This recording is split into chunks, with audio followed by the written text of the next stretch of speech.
Less than 4 years later, I found out that my dad was right. In 1998, my wife and I sold live pigs for less than what my grandpa sold them for in the Depression. One plant goes down. When they're that scale, you have issues with shelves being empty and trucks being empty. So we have just as fragile of a supply chain as what we did at the beginning of COVID, and people got to see it. We should actually do something about it. We've economically gutted rural America with this industrialization and this idea that farmers no longer need to be independent business owners. Part of the core fundamental problems in our country could be fixed if we would just go back to thinking about independent and independent small businesses, which were the backbone and what's made this country.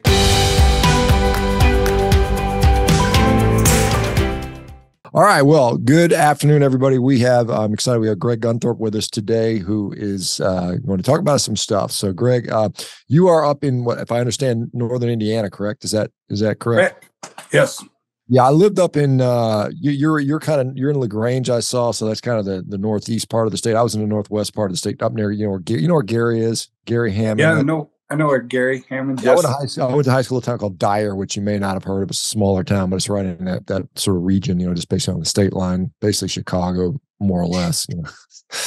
But you are what a one of the nation's largest pastured poultry producers, and you also do hog production. Or is that what I was reading? Yep. Yeah, we at one point were the largest pastured chicken operation in the country, but COVID kind of actually did an end to our chicken production. We still do some pastured turkey, so. Got it. And then I saw that you were named to the National Advisory Panel, I guess, to the it's like poultry, and was it poultry? It was a processing thing for the USDA, correct? Yeah, I served on the National Advisory Committee for meat and poultry inspection, where we advised the secretary on meat and poultry inspection issues. Well, I guess before I put all the words in your mouth, let me get it from you. Tell us who you are a little background. Sure. I'd love to introduce myself, and thanks for the opportunity to come on today. I'm Greg Gunthorpe. We have a family farm in northeast Indiana, between LaGrange and Angola, Indiana. About centrally located between Chicago, Indianapolis, and Detroit. We raise pastured pigs, pastured poultry, grass-fed lamb on the farm, and then we have a USDA-inspected meat and poultry processing plant. And I don't know if you want the short version of how I got here, but I grew up on a family farm the next road over, and went off to college, come back home, knew that I was always wanted to raise pigs. And in 1994, my dad said that the hog market was over for the small independent hog farmer. And I said I didn't want to quit raising pigs. And so my wife and I went off on our own to raise pigs. We'd already bought a 65-acre farm. And less than 4 years later, I found out that my dad was right. In 1998, my wife and I sold live pigs for less than what my grandpa sold them for in the Depression. And so we decided, once again, I didn't want to quit. And so we built a processing plant on the farm and started selling primarily to upscale restaurants, Chicago, Indianapolis, Detroit, within our region. Yeah, it's amazing, and far better than I do the problems and the challenges that face a small farmer, small rancher in this country. I mean, it's been obviously dominated by a few large, on the beef side, you've got the four big processors, and on the pork side, I'm sure, it's what's the big one that China bought? I can't remember the name of it now, but Smithfield. Smithfield Farms. Yep. So, LaGrange is not. There's a ZZ Top song called LaGrange, but I think that's LaGrange, Texas, if I'm not mistaken. Yep, I think it's Texas. Yep. Yeah, I've been through LaGrange, Texas, and every time I drove there, I used to think about that song. But sorry, it's a little weird aside. But so I saw you testifying before Congress a while back, maybe 6 months ago or something like that. What was? Yep. Why were you there testifying? What was the point? Yeah, the Congressman Massey on the House Judiciary Committee had a hearing, and the hearing was about regulatory reform and antitrust enforcement in the meat industry. As you previously mentioned, the meat industry is highly, highly concentrated, and because of that, doesn't always leave a lot of opportunities for small, independent family producers. Yeah, and I'm worried. He's trying to get the what is the Prime Act that he's been trying to get passed for, like, I don't know, a decade. It seems like I keep seeing him talk about that. There are obviously a lot of, I'm going to be interviewing Will Harris in a few weeks, I think, and there's a lot of folks within the sort of, I guess, that are doing not falling down the industrial path. I mean, there's, as you know, most of our meat production falls into this centralized, commodity beef, commodity pork type of thing. That's how we feed most of the people, quite honestly. Do you see a change in the landscape? I mean, is this just sort of hopes and dreams, or is there some real teeth behind what's going on? Are we seeing, I think it was, AOC, a lot of people don't like her, but she was talking about regenerative agriculture at some recent hearing, I think, or at least I saw a clip from that recently. What's going on? I mean, what do you think is going to happen in the next 5 years? I've actually followed policy, and I've done advocacy work for quite a long time. We've been kicking this can down the road for a long time. I started when Clinton was president, when Glickman was Secretary of Ag. I served on the USDA Small Farm Commission. And it's real easy to be cynical because the government takes way too long to ever do anything, unless it's something that we really don't want.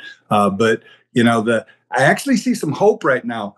Because both sides of the aisle, especially the extremes on both sides of the aisle, are big fans of local and regional food, regenerative agriculture, resilient agriculture. So I think if there's ever a time that we actually do get some positive changes, I actually think now could be the time.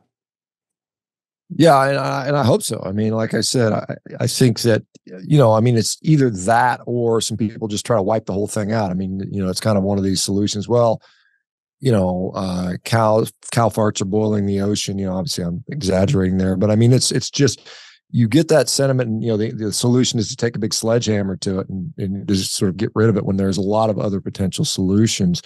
But the question always, to me, it comes to, can you scale this in a way that you can still keep production capacity what it arguably needs to be? I think in a way that's a legitimate question, but I think in a way that might not be the right question, because I think that we're relatively scaled in the grand scheme of things. We have 250 sows on the farm. Have produced as much as 1 million pounds of meat per year. If you'd replicate a model like ours in lots of places across the country, we could produce a sizable portion of the meat and poultry in this country. You mentioned you're going to have Will on, Will Harris, their operation's much larger than ours. In lots of ways, it's whether our mind are willing to, wrap our head around, and whether there's a market for this, because, quite honestly, right now, we're wholesale. We wholesale virtually everything, don't do much direct to consumer. And our biggest constraint point is that we don't have market enough for what we could really produce. We run our kill floor on our plant 1 day a week. And there was a time frame. Had we filled out the paperwork in 2011, we would have made the Inc. 5000 list, one of the fastest growing companies in the country. I don't think I put enough salespeople on the road nowadays because our price is 2-3 times what the commodity price is, and I don't think there's markets enough for to be able to do that. So I think there's a lot of opportunity to scale regenerative agriculture. I think there's a much bigger opportunity to replicate regenerative agriculture. And I think that, I don't think that we will ever be the dominant force in agriculture, but I could see a time frame where we're 7 to 10% of the food supply. And I think we'd have a lot more resilient food supply if that was the case. And I think we'd have a lot more vibrant and economically viable rural America if that was the case. Yeah, I mean, no doubt the rural America has taken a hit, and Will is very, ably talks about that, talking about Bluffton, Georgia, and how it was basically destroyed by policy and so on and so forth. But as far as, you mentioned you double, triple the price of commodity pork. As prices are going up, everybody's been to a grocery store knows that meat prices have gone up recently. Some of it's due to fuel costs, some of it's due to feed costs. Some of those things don't impact what you do as much as, say, a commodity farmer would. If he's not, I'll use the beef analogy. If he's not feeding his cows a bunch of grain, and grain prices triple, then they're not needing to absorb so much of that cows. The fuel costs are still some of that there, but is there ever going to be like where maybe these things start to the commodity beef goes up or the commodity meat goes up and the other stuff stays relatively the same? Do you think that'll happen? I think that can happen somewhat on the ruminant side. We raise grass-fed lamb, and our grass-fed lamb inflation hasn't impacted that nowhere near as much as it has our pigs and our poultry, which, pigs and poultry being monogastrics still get some grain. So I think the grass-fed industry is buffered some by that. But having said that, smaller producers still have more labor in their process. And then, we're distributing at a much smaller scale. So that's more expensive. So our costs in lots of ways, we've got as lopsided or more lopsided since this inflation than what the big guys probably have. If you if you were made the czar, the king, whatever of whatever the small farm, issue, I mean, what would you implement? What laws or what policies are not in place that you think should be in place that would facilitate, growth of that sector, perhaps for the people that want to see that grow? That's a great question, Dr. Baker. If I was king for a day, I would do 4 things. The first one is we would attack subsidy reform. Almost all of our taxpayer dollars go to the largest of the operations, and they go to the largest of the operations producing the unhealthiest food. We mostly subsidize carbohydrates in this country, and we indirectly subsidize industrial agriculture, and local and regional foods get virtually no subsidies. The second thing I would do is antitrust enforcement. We have a Federal Trade Commission, the Department of Justice, and the USDA that have largely been on vacation since the 1970s. I'd put them back to work.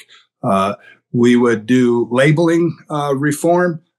We need truthful labels in this country. You cannot have a fair and competitive marketplace if the product in the grocery stores and at wholesalers is misleading labels.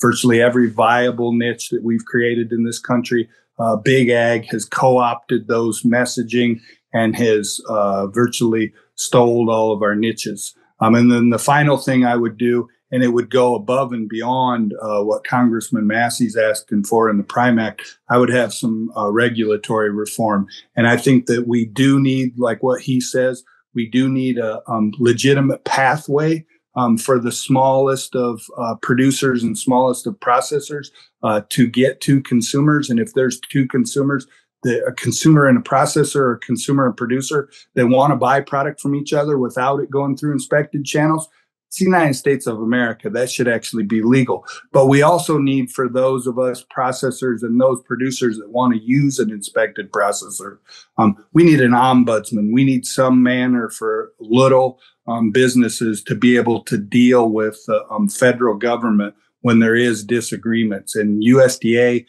can be extremely difficult for the smallest of processors and the smallest of producers to deal with. And it can be difficult for us to get legitimate due process. And that, for that reason, I think we need to go beyond the Prime Act, and we need regulatory reform for the smallest non-inspected and the smallest inspected of processors and producers.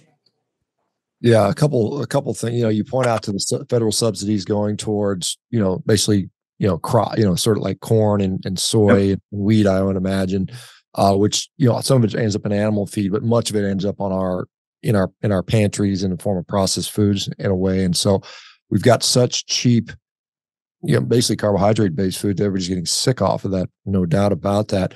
On the processing side, a lot of people were made aware of the fragility of the system through the sort of the COVID event.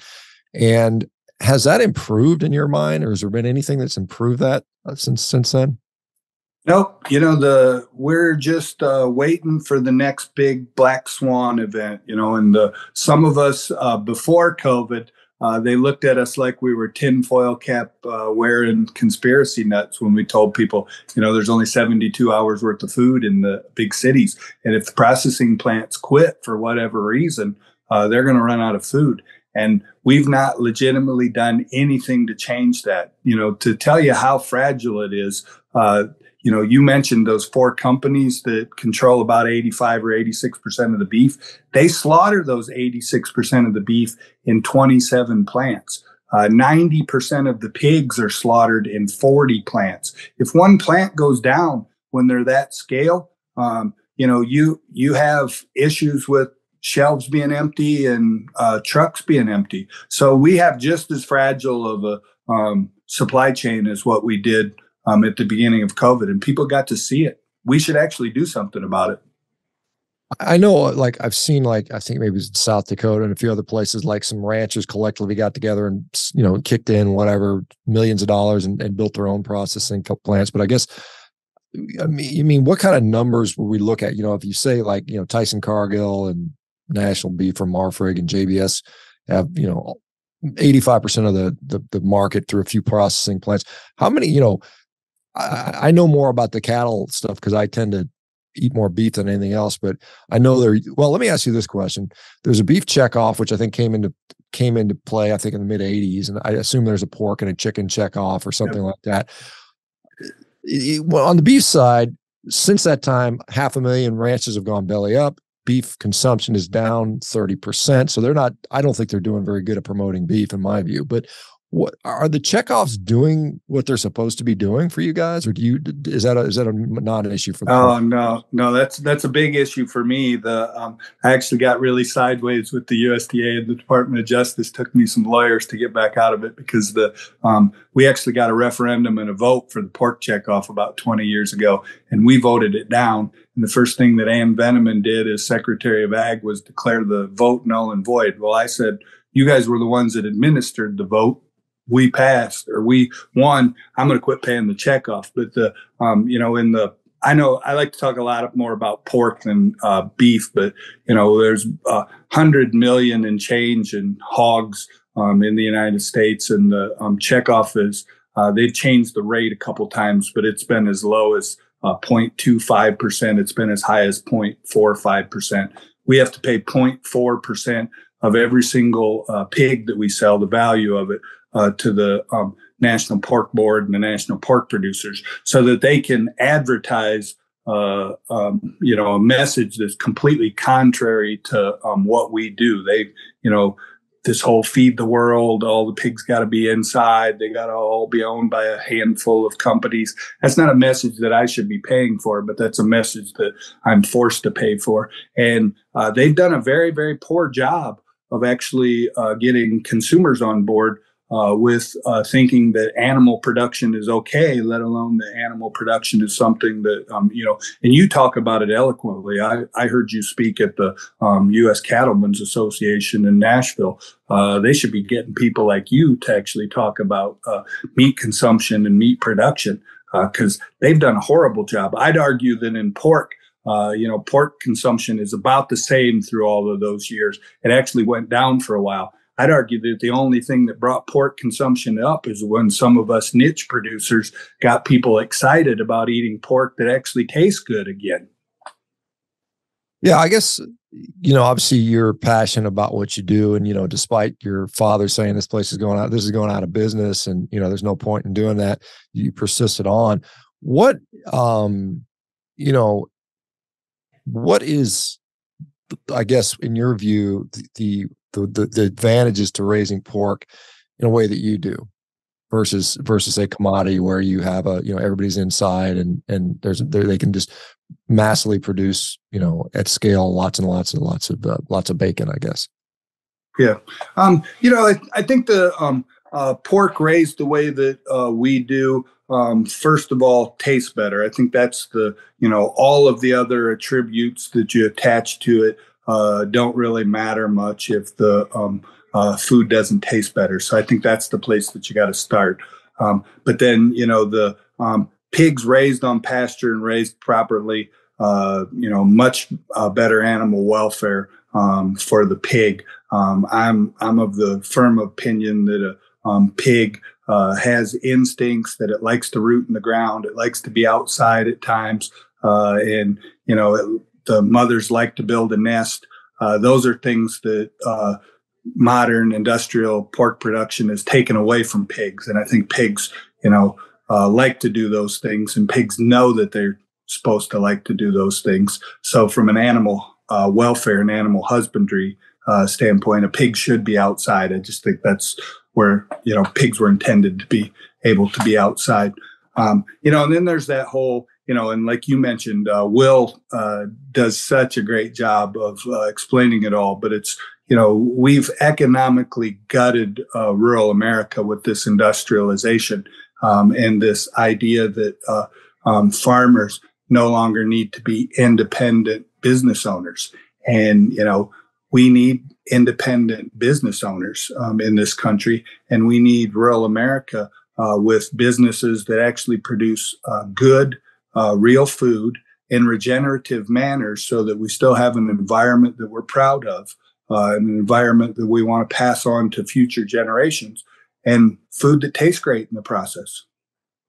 Yeah, I mean, I guess, and you probably know this better than I do. I mean, there was a sentiment, I don't know when it was, maybe the 70s, where they said, go big or go home type of thing. Or maybe it was Earl Butz or whoever was a USDA secretary back then, and said, this is how we're going to do it. We're going to commoditize everything to a way that, that we have what we have today. And why, what do you think is keeping, are you kind of trapped if you grow up in commodity, whatever, pig or beef?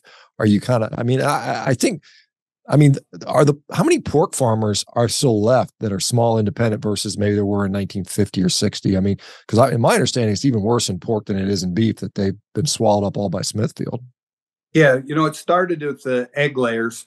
And if you want some numbers, 200 farms in the United States produce about 95% of the eggs. Next thing was chickens. And there's about 20,000 contract growers raise almost all the chickens in the United States. Pigs were the next thing to consolidate. And we went from about 600,000 pig farmers in the United States down to 60,000. And in that process, USDA's numbers are a little bit disingenuous, because they went from, when it was 600,000, they didn't count all of the 4-H and FFA kids raising pigs. They have to count all them nowadays to get to the 60,000 pig farmers. There are virtually no independent commodity hog farmers left. I think the last USDA numbers was 14% of the pig farmers were independent commodity hog farmers. COVID has took that number down drastically since then, because, if you remember at the beginning of COVID, commodity hog farmers couldn't even sell their pigs. The ones that got screwed the worst were the guys that owned hogs at the beginning of the pandemic. And I tried to argue with USDA, wouldn't have impacted us at all. But they literally paid the big guys to euthanize their pigs. They paid them for full market value plus the fee to get rid of them. And they did not pay the independent guys that kept their hogs and then turn around and got docked for them when they're smaller weights. So, this whole system is tilted so far against the small independent guy. It's really, really bad. But when I was little, you could drive up and down every one of these roads in our county. And there was guys either had sows or they had milk cows. Some of them had both. There's none of them left. I think except for some 4-H pig producers and maybe one or two guys that have some contracts that, finish pigs for one of these big companies. There's nobody left with hogs on my side of the county except for us. And everybody had hogs when I was little. It's over. You were on an advisory panel of the USDA. How much is the USDA? We see corporate capture among all kinds of, these regulatory bodies, the FDA and so on and so forth.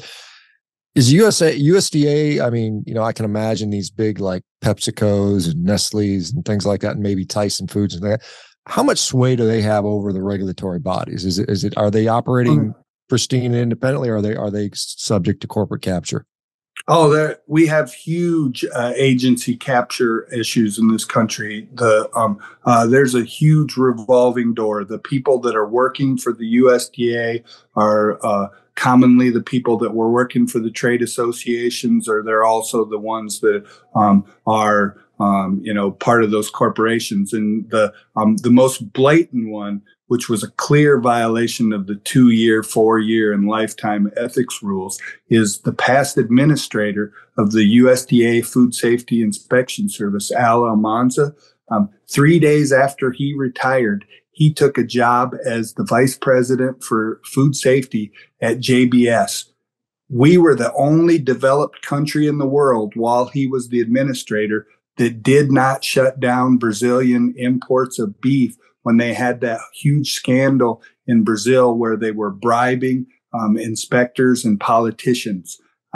That is so blatantly, whether there was anything wrong or not, I don't know. But that is just so blatantly looks like there's something wrong. And I think way too many of these people at high levels in USDA, they're working for that golden parachute. After they retire, they're taking huge sign-on bonuses and high-paying jobs. And then that commission the committee that I served on, I had to get our congressmen and senators and several organizations involved. We had to raise a holy hell of a stir to get me and 5 other people on that. Without doing that, there was going to be 3 people on the committee that were JBS people and no small processors. So, yeah, there's a huge problem with that. And that's part of effective antitrust enforcement, is that you have to have a government that is not corrupt and a government that is not controlled by the people that it regulates. Yeah, I know there's a guy named Mike Callicrate who you may be familiar with. I know he talks about, the fact that we've got this law on the books from the 20s, it's the Packers and Stockyard Act that is, it was supposed to break up this sort of, this sort of monopoly that's just occurred and has subsequently reoccurred, probably even worse now these days, and it's not being enforced. Is there something similar? Did that have an impact on pork production as well, or is it just on the beef side? Oh no, that the Packard Stockyards Act dealt with all of the red meat, and USDA. I mentioned it before, but they've been on vacation on these concentration issues at least since the 1970s. During the last administration, they got rid of the Packard and Stockyards as a separate sector in USDA and added them into AMS. And I jokingly say, but it's probably not too much of a joke, that they moved a filing cabinet and a computer downstairs somewhere in the USDA building. And that's the Packard and Stockyards administration now, as far as it deals with concentration. And there's that whole jurisdictional issues. USDA, Packard and Stockyards likes to talk about that their only responsibility is to ensure that the day-to-day transactions are fair and equitable between packers and producers, that it's actually the Department of Justice through the Clayton and Sherman Act that is responsible for these overreaching issues of, do we have monopolies or oligopolies? And then the Department of Justice likes to say, hey, it's actually it'd be our responsibility or the Federal Trade Commission's responsibility unless there's a separate act. And because there's a separate act, it's actually the USDA. So they just keep kicking the ball back and forth between each other, and I'd personally love to see them both sitting in the same room. They had the DOJ down there at the U.S. Cattlemen's Association. And, we beat them up, but we beat them up separately. And we never actually get them to the point that, hey, they actually have to work on these issues. So, no, they don't enforce these laws at all. The laws are there. They're on the books. They've been on the books since the, early 1900s. And there are legitimate reasons why we have antitrust laws in products that deal with live animals and perishable product. We're a smarter society than to just allow these industries to be completely taken over by a handful of multinational corporations. It's not a wise and a resilient plan for the future. Why is it not wise? I mean, because the people that, if I were to get the CEO of JBS or Tyson Foods in here, he would tell me that, hey, we're producing food that's very valuable. It's affordable. It's standardized. We've got, we can say it's standardized across the board, so we know we have a safe product. What is their rationale for doing this? Is it just to make a lot of money, you think, or is there some legitimate reasons why they want to do it this way? I'd make the argument that in lots of ways, I think we see this problem of lack of independence. And, I mentioned earlier, I think the innovation in any industry tends to come from the scrappy, smaller players on the fringe. And I'd make the argument that we have the same problem in food and farming that you have in medicine. If you're independent, and especially if you're independent and different, the industry really does not want you around. And when we get where an industry is controlled by a handful of large corporations and or the government, it's a dangerous thing. And yeah, they produce a lot of food, and they produce a lot of food that is produced relatively cheap. I'd argue it has a lot of hidden cost to society, to the workers, to the animals, to the environment, to the economic viability of rural communities. We could do better on all of those things. But yes, they produce a lot of food when it's clicking.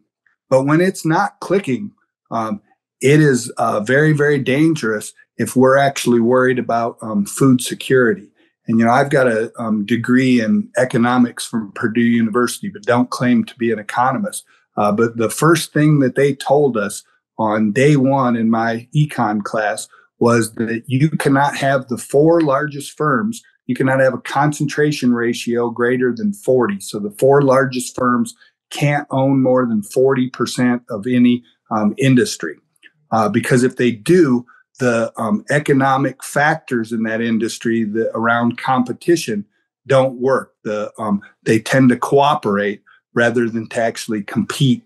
And we've went way, way past these levels, yet we still want to worship like we're at the altar of capitalism and the free market. The rules of capitalism and the free market do not apply, because there's that whole human psychology, and there's that whole thing that businesses do when they become oligopolies and monopolies. And we've went long past the level where we have oligopolies or monopolies. And I'd actually argue food and medicine is quite similar in this, in that I think we should go above and beyond looking at them from concentration ratios nationally. And I think that we have to look at them regionally, because, live pigs in my area are not going to go to a slaughter plant in the state of Washington any different than live pigs out in Utah aren't going to come to a slaughter plant in Iowa. So, those packers aren't going to compete with producers any more than the hospitals in our region aren't going to compete with a hospital over in California. So, you can't look at these concentration issues nationally. You have to actually look at them as concentration issues in the market that they're at. And ultimately, this boils down to opportunities for producers and choices for consumers. And, that's really what our country was founded on, was this idea of independence, which creates opportunities for people and creates choices for consumers. And we are getting away from that. And I actually think that it's the part of the core fundamental problems in our country could be fixed if we would just go back to thinking about independence and independent small businesses, which were the backbone and what's made this country. And we're getting away from that. And I think that it's reverberating through the whole of our society. Let me ask you, you'd mentioned earlier about maybe, having independent processing facilities, maybe even not beholden to the USDA. And I know there was a book written, Upton Sinclair wrote a book called The Jungle back, around the turn of the 20th century, where they kind of revealed some of the horrors that were going on within the slaughter facilities and some of the unsanitary practices and so on and so forth. How do you prevent that? And let's just say you have a bunch of independent non-inspected or at least non-USDA inspected facilities, how do we know we're not going to get that again? And how can the consumer be assured that, hey, I'm buying pork from this farmer? How do I know he's doing it right? How do I know that? I mean, you can see where there's some concern with that. Yeah. I mean, I can legitimately see the concern for that. We've made the choice to have USDA inspection on the farm, partially because that's required to be able to sell across state lines. But, I actually believe there's a legitimate place for USDA inspection. But I also think that there's a legitimate place for food sovereignty. And I think if a consumer that's actually done their homework and knows who they're dealing with as far as knowing their producer and knowing their processor, I think there's a whole different level of accountability when you're actually dealing with people rather than buying a nameless product, that the only certainty of safety in that is that little USDA inspection. You're counting on USDA. And I think that, to go a little bit further, and I actually think USDA for the most part does a really good job. But, we can read the news, or we can see the stuff on Twitter and everywhere else. USDA always doesn't do a perfect job, and businesses even that are inspected don't always do a perfect job. So, I think that if you allow a system like that, I think that the people that are involved in it have to realize that the true safety then comes from them doing their due diligence and actually making sure that they understand where they're buying from. And, then that creates an accountable system.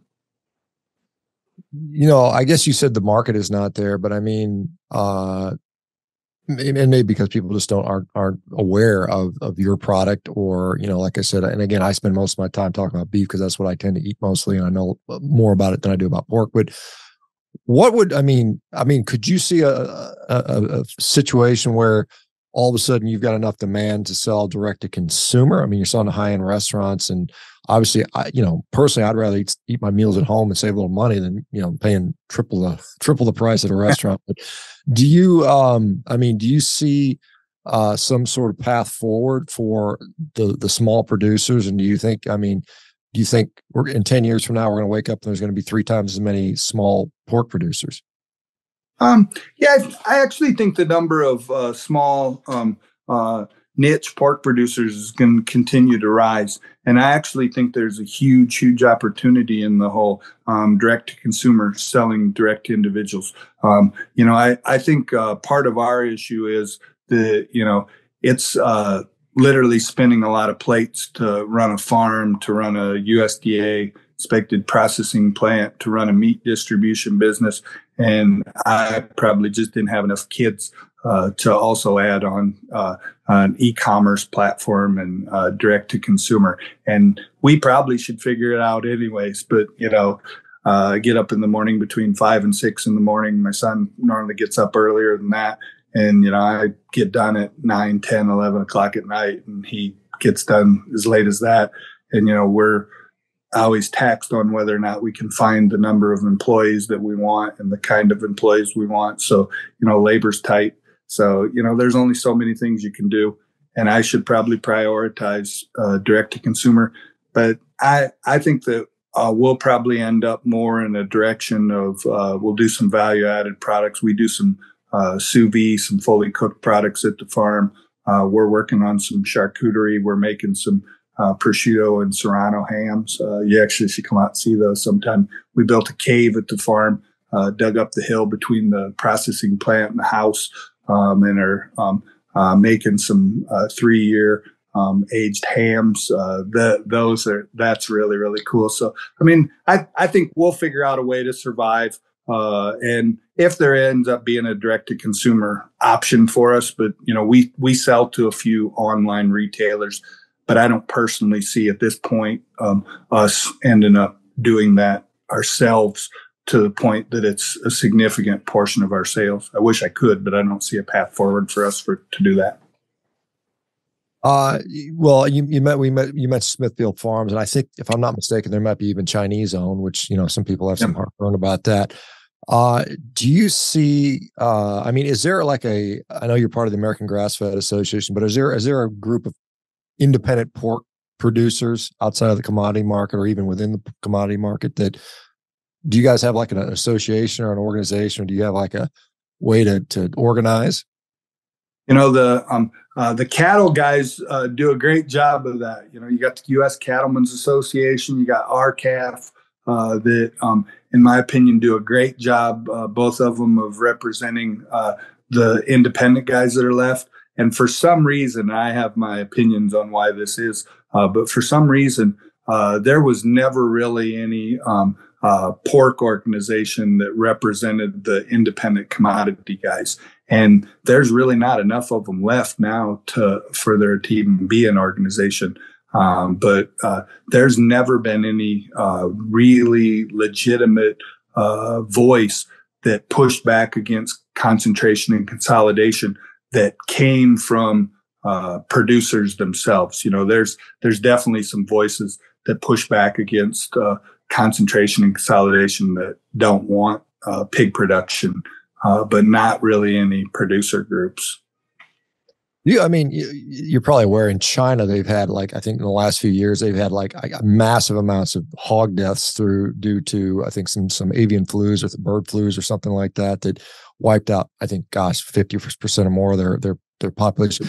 Is that something with the way we have the concentrated operations, the feeding operations, is that something that's a legitimate threat to the U.S. pork supply or even the U.S. cattle supply? Yeah, they were actually wiped out by African swine fever. It's a novel virus that's, I think it's endemic in certain parts of Africa, spread by a tick, but it got into China. And I think it's only a matter of when it comes to the U.S., not if it comes to the U.S. They've had problems with it in Europe also, and it's caused some huge problems to the global pork supply, and it's caused some massive price swings. But the one thing that I find really ironic is that I pay checkoff for the National Pork Producers and the National Pork Board to tell the world that us small outside hog operations are the really big risk for this African swine fever. Yet our country allows 12 ingredients that are commonly fed to pigs, especially the confinement industrial pigs, including spray-dried pork blood from China. And there's also some ingredients that come into the United States that are put in reusable totes, the big super sacks that have actually been out on farms in China and came here. The PED virus, which is a coronavirus, that was always highly speculated that came in on pork blood from Asia. And I see no reason why the African swine fever won't end up here because of, this whole idea that we have to least cost ingredients. And then there's some of the fat soluble vitamins that we don't even produce them here. You talk about concentration and consolidation. There's some of the fat soluble vitamins that there's only a couple facilities in the whole world that produce almost all of the fat soluble vitamins. And most of them are in Asia. And so we really don't even have a choice but to bring feed ingredients. So this will happen. It's just a matter of when. And it's really comes back to that. We're an affluent enough society. We should really choose some more resilient pathways to make sure that we have food in the future. Yeah, well, you mentioned fat soluble. So I'm assuming that's something that would be fed in a commercial pig operation, because they're not, your pigs are getting that through eating bugs and whatever the hell else they're grubbing for, I guess, right? You don't have to supplement your we at times, add some A, D, E, and K into certain of their feeds, but our pigs, for the most part, produce all of the vitamin D that they need because they're out in the sunlight. I mean, you all about nutrition. I'm not going to come onto your podcast and start talking about the fat soluble vitamins and what the levels are and all that. But yeah, I will say though that a pig raised out on pasture, out on dirt, even if you did not supplement their diet, it's really, really difficult to get any clinical signs of vitamin and mineral deficiencies in a pig that's outside, because pigs know how to stick their nose in the ground. And, it's just like our little pigs. We don't have to give our little pigs iron shots. Pigs raised in a barn have to have an iron shot because they're immediately anemic because they're not, exposed to the ground. Our pigs don't have those kind of issues. And like I said, our pigs don't show any kinds of clinical deficiencies. Yeah, I mean, it seems like, just at the very minimum, you could probably afford to spend a couple extra bucks on pork production, even within the commodity market, just to get higher quality ingredients. So we're not, you're not bringing in pig blood from China, which may potentially, send this African swine, virus, throughout our food supply. I mean, you could potentially do that and still, because it sounds like it's do everything, cut the cost as minimal as possible, the cheapest possible way to raise these animals, so that you can keep the prices down. Whereas, as a consumer, I'm thinking, would I be willing to pay an extra $1 a pound for commodity pork? Probably, yeah. I mean, if it's between that and potentially putting our entire food supply at risk, is there? I mean, you mentioned these 12 products that are allowed in the feed. Is there anybody that's like saying, "Hey, wait a minute, this is a problem at the federal level or at the USDA level"? Not really. The Guardian or one of the European newspapers wrote an article about it. Might have actually happened after Mike Calicrate and myself at a conference down at Texas A&M was talking to a few people about it. But we've talked to the USDA about it till we're blue in the face. They don't actually seem too alarmed about it, but it just seems, and I question whether it comes back to that whole revolving door thing. And then our government tends to put corporations and foreign special interest, they give them preferential treatment over small independents. And sometimes you just shake your heads like, why in the world would you guys even make these decisions? And part of it is that you have to think that they're just not making wise decisions. And part of it is you have to look at some of them and say, this just has to be partially intentional. There has to be a reason that they're making these decisions. I mean, I have no proof to say that, but, it's like, why else would this stuff be happening? Yeah, and what I tell people a lot of times is, when we talk about voting, you go to the voting booth once every 4 years and vote for a president or whatever, maybe a little more frequently for local elections, so on and so forth. But I mean, you literally vote every day by what you consume, what you spend your money on. I mean, that's literally probably even more effective way of voting. But if I want to buy pork, and I just don't eat a lot of pork, so it's not so much for me. But I mean, for other people that want to eat pork, can I go to the grocery store and buy pork that is not part of this problem? Where can I get the pork from? No,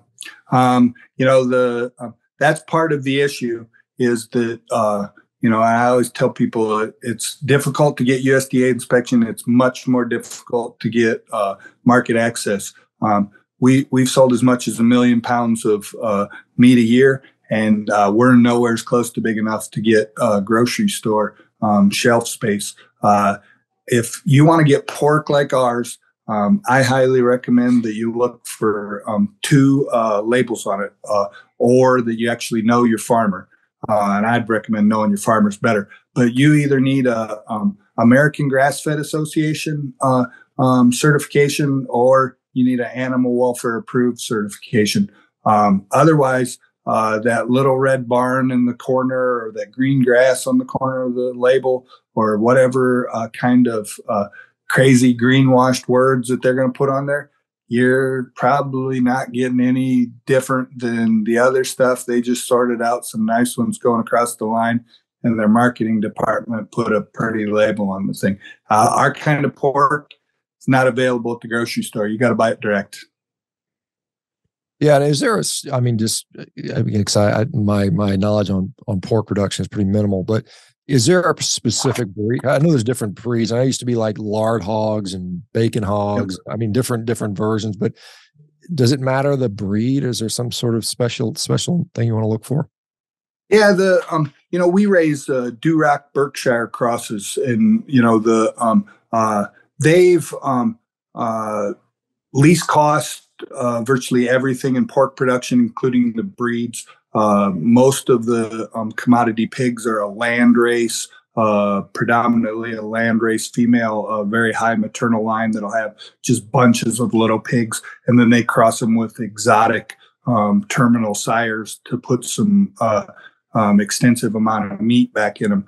We raise a heritage or an heirloom Duroc Berkshire cross predominantly, and they have more marbling, more intermuscular fat, lower shear tests, so they're more tender. All of the attributes for meat, higher Minolta score, less drip loss, higher ultimate pH 24 hours after slaughter, all of the things that attribute to better pork quality. And pork from a Duroc Berkshire cross raised on pasture, you'd put it on your plate. I should send you some. Compare it to commodity pork. You'd swear it wasn't the same animal. It's just a night and day difference for a dining experience. Yeah, well, I'd love to try it. So you want to send some? I'll send you some. Greg, I'm just trying to think what else, because we're running out of time, unfortunately, but what else should people know that you'd want to share? I think that I just started to touch on it, but I think that big thing, of voting with your food dollars, if you actually want to support the kind of agriculture like Gunthorpe Farms, or like some of the other people that you were mentioning, like Mike Calicrate's farm or Will Harris's farm, the Ideal operations, I think that in almost all situations, you got to get out of the grocery store. You got to try to deal with those farmers directly. And I think there's a huge, huge benefit in that. It's the animal welfare, it's the environmental impact, it's the economic viabilities of rural communities. There's a definite benefit in knowing your farm. It's the, we haven't used antibiotics on our pigs since the late 90s. We have problems in our society with resistant bacteria.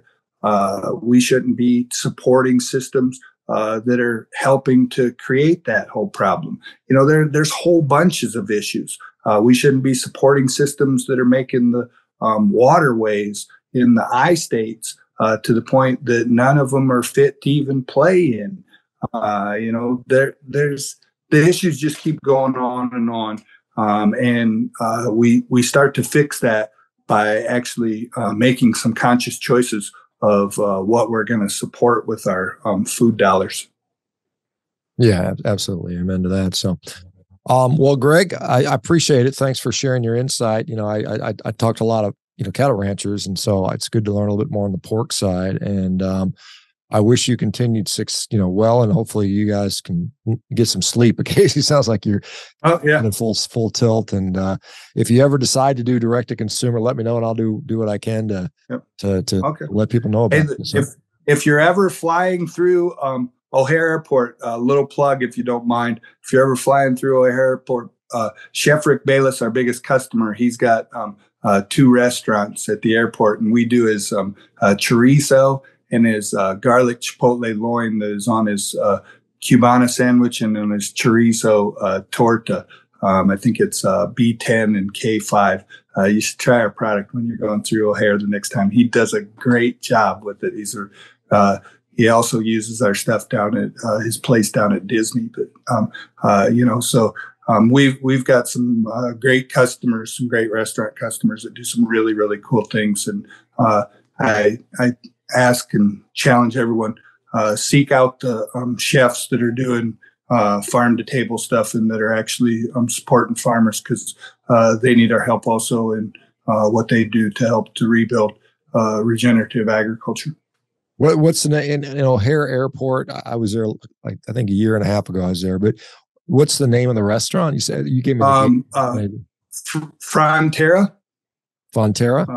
Frontera, yeah. I think it's Frontera Tortoise, but it's at B10 and K5. It's Chef Rick Bayless. I think him and Dan Barber are the only chefs in the United States that have ever won the James Beard Outstanding Restaurant for 2 separate restaurants. He's got the nicest Mexican restaurant group in the whole United States. And we've been supplying him for about 20 years. And, he's been highly successful in the restaurant business. And every time he adds places, he adds us along. So, we sell stuff to Disney because of him. We sell stuff out to O'Hare at the airport because of him and his main place right there in downtown Chicago. Awesome. Well, thank you very much for that. And the rest of the folks, thanks for sticking around. I know it's an afternoon one. Monday, we got a little vegan debate. So we got some vegans to come on to tell me what I'm doing wrong. So we'll have fun with that. Thanks, Greg. Appreciate it. Have a good one. Yep. Thank you.